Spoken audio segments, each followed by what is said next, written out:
मगरबी बंगाल असेंबली इंतखाबात में तृणमूल कांग्रेस ने शानदार और तारीखी जीत हासिल की है। ममता बनर्जी की क़यादत वाली टीएमसी ने धमाकेदार जीत हासिल करते हुए इक़्तिदार में फिर से वापसी की है। ममता के सामने बीजेपी का लावलश्कर पूरी तरह पस्त हो गया और बीजेपी का 200 सीटों की जीत का दावा ख्वाब बनकर रह गया। ममता बनर्जी एक मरतबा फिर फातेह बनकर उभरी हैं।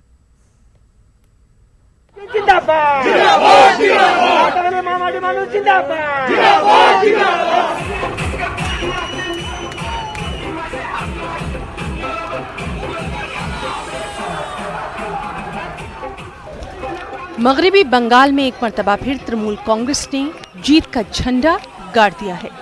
ममता बनर्जी की पार्टी टीएमसी ने असेंबली इंतखाबात में वाज़े अक्सरियत से जीत हासिल करते हुए 200 से ज्यादा सीटों पर कामयाबी हासिल कर ली और इस तरह टीएमसी ने तीसरी मर्तबा इक़्तिदार में वापसी करते हुए रियासत में बीजेपी के जीत के ख्वाब को चकनाचूर कर दिया।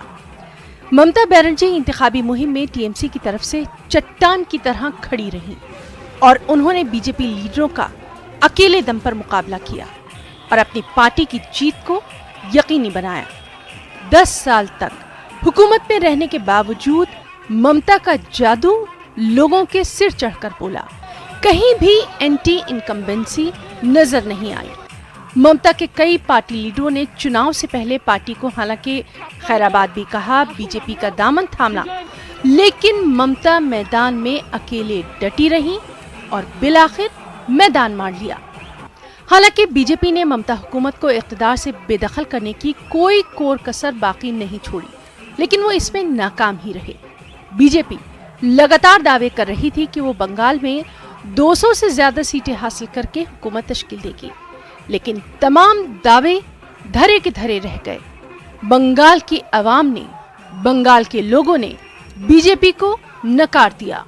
वज़ीर आज़म नरेंद्र मोदी, वज़ीर दाखिला अमित शाह, बीजेपी सदर जेपी नड्डा समेत बीजेपी के तमाम सरकर्दा लीडरों ने बंगाल से ममता को उखाड़ फेंकने के लिए पूरी ताकत झोंक दी।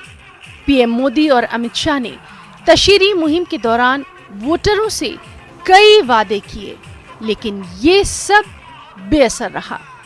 मगरबी बंगाल में ममता बनर्जी की जीत से ये वाज़े हो जाता है कि जिन रियासतों में इलाकाई लीडरशिप मजबूत है, वहां पर पांव पसारने में बीजेपी को मुश्किलात का सामना जरूर है। Bureau report, news 18 Urdu.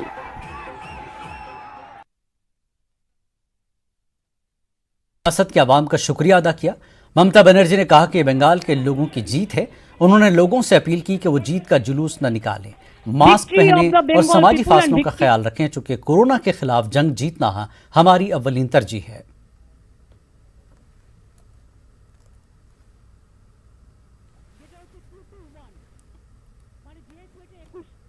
বাংলার জয় হয়েছে, বাংলার মানুষের জয় হয়েছে, বাংলার মা বোনের জয় হয়েছে, বাংলার ভাই বোনদের জয় হয়েছে, সম্প্রীতির জয় হয়েছে, সংহতির জয় হয়েছে।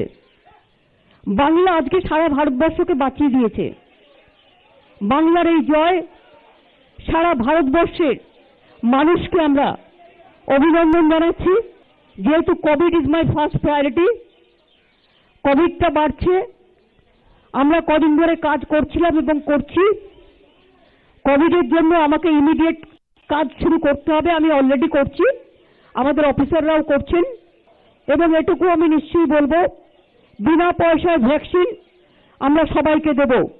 এবং আমি আজকের দিনে সেন্ট্রাল গভর্নমেন্টকে রিকোয়েস্ট করব, সারা ভারতবর্ষের 140 কোটি লোকের কাছে ইমিডিয়েট ফ্রি ভ্যাকসিন পৌঁছে দেওয়ার জন্য। And election commission, I must say, how they fought with us, just like a BJP spokesperson. It is totally, they were stopped surveillance, they have stopped survivor about 3 hours, they announced the winning, and after that they are saying something. So this is some looting is going on, some cheating is going on. We will fight in the court case, we will file the court case. Victory of the Bengal people and victory of the country and victory of democracy. Bengal assembly election में कामयाबी के बाद तृणमूल कांग्रेस के हामियों ने जीत का जश्न मनाया। वोटों की गिनती वाले मराकज पर किसी भी तरह की भीड़ पर इलेक्शन कमीशन की जानिब से लगाई गई पाबंदी के बावजूद तृणमूल कारकुन जीत का जश्न मनाते नजर आए। बहुत खुशी हुआ, ममता बनर्जी आ गई फिर से। आप लोग तनाव में थे? हाँ थे, बहुत अच्छा लगा भी। नहीं, आप लोग थोड़ा तनाव में थे, टेंशन में थे? टेंशन तो थोड़ा था, टेंशन क्या नहीं, लेकिन बहुत ज्यादा। रिजल्ट आ गया तो बहुत खुशी हो रहा है हम लोगों को। हमारी दीदी फिर वापस आ गई है। कैसा लग रहा है? एकदम हम लोग जीत गए हैं, 200 का पार हो चुका है। नंदीग्राम भी हम लोगों ने ले लिया है। दीदी से क्या चाहेंगे? दीदी ने बहुत कुछ बोला है, आप लोग क्या चाहेंगे? दीदी के सामने क्या बोलेंगे? दीदी अब तो जीत गए, अब क्या करें? एकदम दीदी ने जो तैयार किया है उसमें दीदी काम करेंगी। 10 साल काम किया है, आने वाले 5 साल भी काम करेंगे और दीदी के साथ। और असम में बीजेपी इख्तिदार बचाने में कामयाब रही। असम में बीजेपी को वाज़ेह अक्सरियत हासिल हुई है। अवाम ने एक मरतबा फिर वज़ीर आला सर्बानंद सोनोवाल पर भरोसा जताया। कांग्रेस यहां बीजेपी को इख्तिदार से बेदखल करने में नाकाम साबित हुई। राहुल गांधी और प्रियंका गांधी ने रियासत में जोर शोर से इंतखाबी मुहिम चलाई और कांग्रेस की कश्ती को पार लगाने की कोशिश की, लेकिन वो इसमें नाकाम रहे। पीएम मोदी ने असम में कई इंतखाबी रैलियों से खिताब करते हुए बीजेपी की जीत को यकीनी बनाने में अहम रोल अदा किया।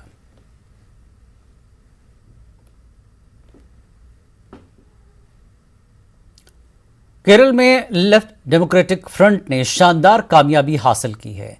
एलडीएफ ने 99 सीटों पर कामयाबी हासिल करके वाज़ेह अक्सरियत हासिल की है। वज़ीर आला पिनराई विजयन की क़यादत वाली एलडीएफ ने यूडीएफ को शिकस्त दो-चार कर दिया। यूडीएफ 41 सीटें ही जीत पाई। इस तरह पिनराई विजयन इख्तिदार पर बरकरार रहेंगे।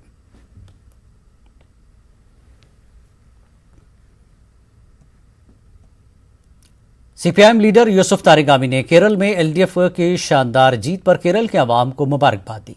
यूसुफ तारिगामी ने ट्वीट करते हुए कहा कि रियासत के अवाम ने एलडीएफ हुकूमत पर फिर से भरोसा जताया है, इसके लिए हम उनके शुक्रगुजार हैं। उन्होंने कहा कि एलडीएफ ने कॉमरेड पिनराई विजयन की क़यादत में शानदार कारकर्दगी का मुजाहरा किया। तारिगामी ने कहा कि विजयन ने फ़रक़ावाना ताकतों के खिलाफ मज़ाहमत की है। उन्होंने कहा कि विजयन ने शराकतदारी पर मबनी तरक्की का मॉडल दिया है और विजयन की क़यादत में केरल तरक्की के समत गामजन है।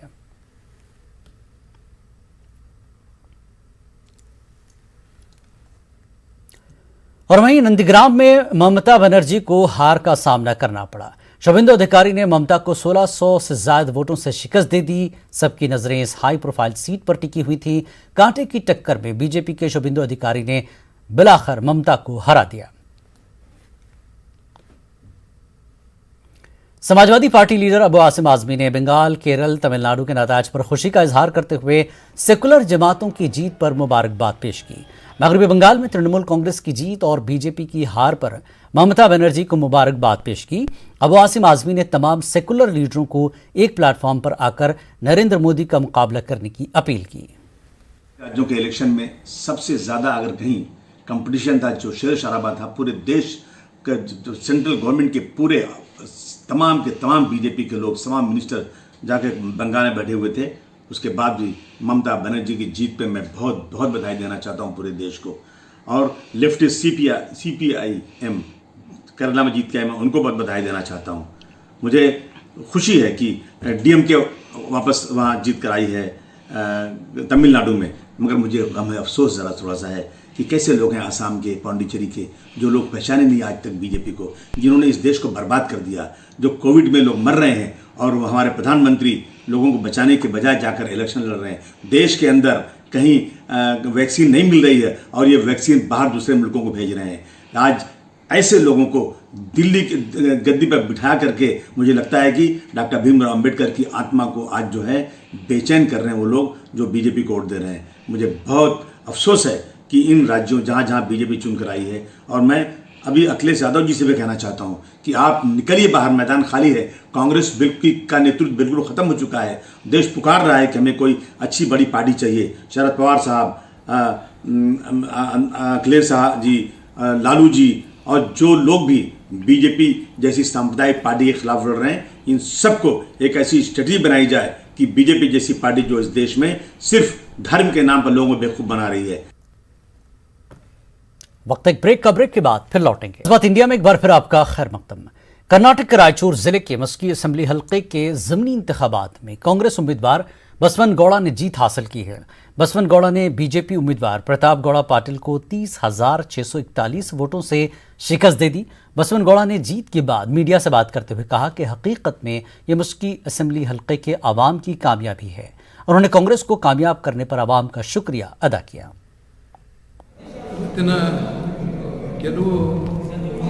ಈ ಮಸ್ಕಿ ಕ್ಷೇತ್ರದ ಮತದಾರರ ಗೆಲುವು ಅಂತ ಹೇಳಕ್ಕೆ ಬಯಸ್ತೇನೆ. ಯಾಕಂತ ಹೇಳಿದ್ರೆ ಇಡೀ ಮಸ್ಕಿ ಕ್ಷೇತ್ರದ ಎಲ್ಲ ಮತದಾರರು ಈ ಚುನಾವಣೆಯಲ್ಲಿ ಅಭ್ಯರ್ಥಿಗಳಾಗಿ ಇವತ್ತು ಅವರು ಗೆಲುವನ್ನು ಪಡೆದುಕೊಂಡಿದ್ದಾರೆ.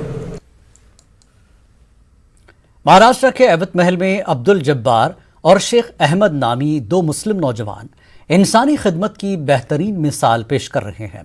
ये दोनों नौजवान बिला लिहाज मजहब व मिलत कोरोना वबा में हलाक होने वालों की आखिरी रसूमात अदा कर रहे हैं। पेश तफसीलात।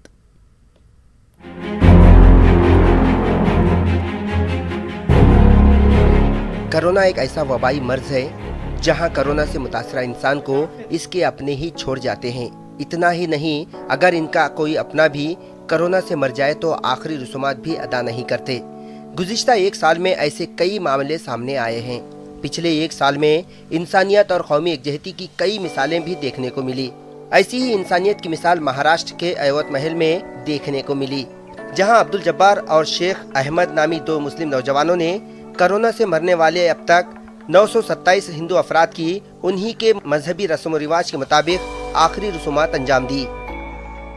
करीबन 4-5-6 बॉडी आती थी, इसमें कुछ ज़्यादा ये नहीं थी। अभी कोविड 2 साल से कोविड आने से पेशेंट ज़्यादा बढ़ चुके हैं और लकड़ी वगैरह की दिक्कत जा रही है और 4-5 टन रोजाना। और जो कोविड की जो बॉडी आ रही है उनके घर वाले जो है वो आ रहे हैं, दूर से देख रहे हैं। हम तो भी रीति रिवाज के हिसाब से जो भी विधि है, संस्कार जो भी है, वो हिसाब से हम पूरा कर रहे हैं। कोरोना एक ऐसा वबाई मर्ज है जहां अपने ही साथ छोड़ जाते हैं। वहीं कोरोना से निडर होकर सिर्फ इंसानियत की खिदमत के जज्बे से अब्दुल जब्बार, शेख अहमद और इनके साथियों की जानिब से किया जा रहा ये काम वाकई काबिल सताइश है। अब्दुल जब्बार, शेख अहमद और इनके साथी पिछले कई सालों से लावारिस लाशों का उन्हीं के मजहबी रस्म व रिवाज के मुताबिक आखिरी रसूमात अंजाम दे रहे हैं। पेशेंट भी बढ़ चुके हैं अभी और ये काम में हमको 17-18 साल हो चुके हैं। पहले तो कम थे, अभी बढ़ने से और थोड़ा सा उनको भी समाधान हो रहा है कि अच्छा काम कर रहे करके। कोई असल में तो कोई ये चीज़ में हाथ डालने को तैयार नहीं है।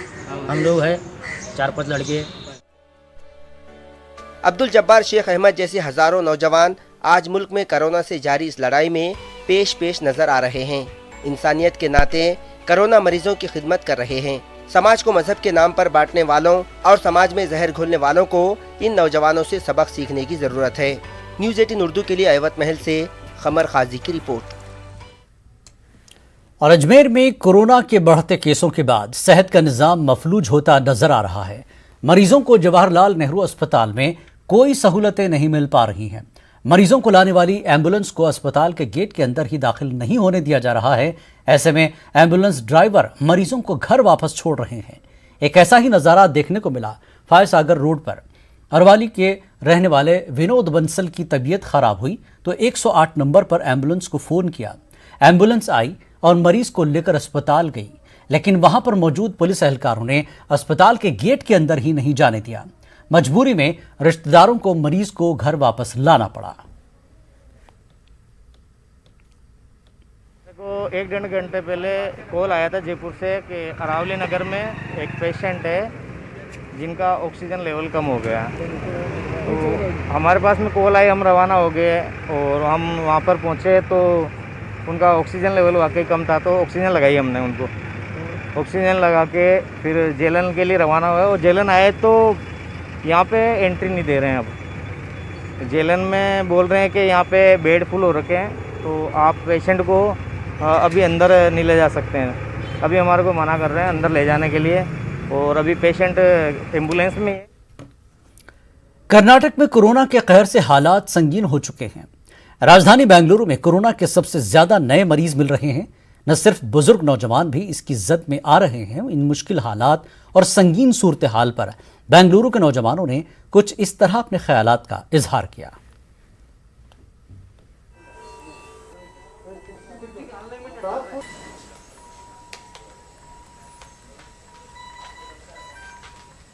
The situation is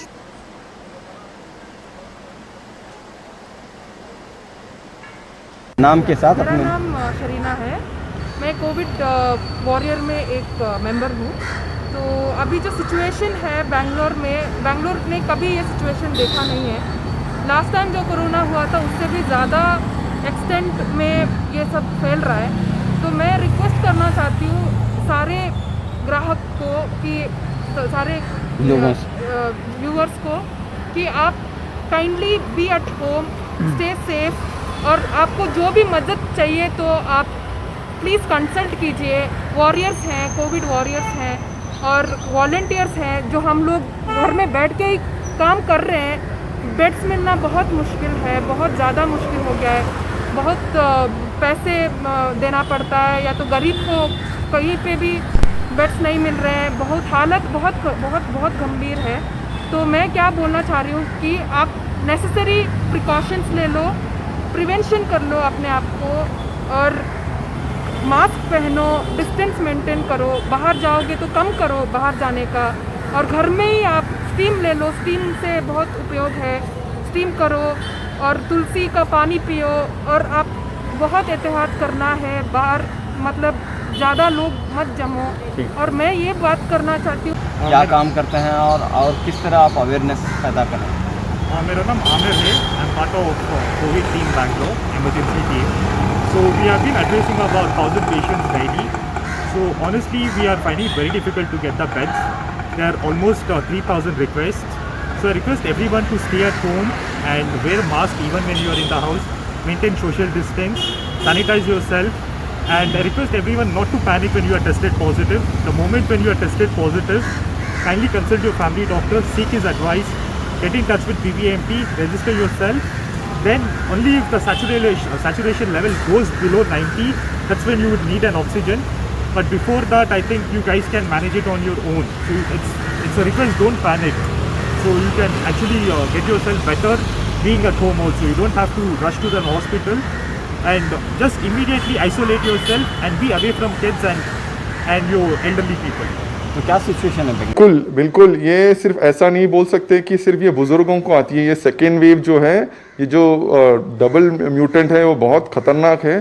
सिर्फ ऐसा नहीं कि बुजुर्गों को आती है, मतलब जो डेटा जो बाहर आया है, जो निकल कर आया है, वहाँ पे बहुत सारे नौजवानों को जो अंडर 40 हैं उनको भी बहुत सारा असर हुआ है और बहुत जनों की जानें जा चुकी हैं।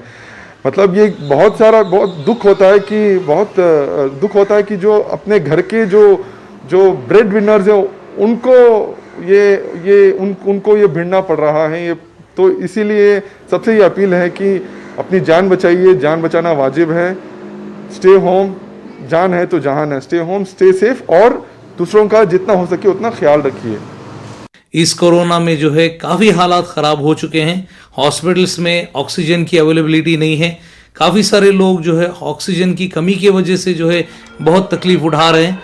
क्या गवर्नमेंट की भी कोशिश है कि ऑक्सीजन को सप्लाई करे, बट काफ़ी सारे हॉस्पिटल्स में बेड नहीं है, काफ़ी सारे हॉस्पिटल्स में जो है ऑक्सीजन की कमी है, लोग बहुत तकलीफ उठा रहे हैं। तो इसके लिए हम लोग जो है आपसे फिर से ये गुजारिश कर रहे हैं कि घरों में ही रहें इस वबा से। खास बात इंडिया में फिलहाल इतना ही। आदाब।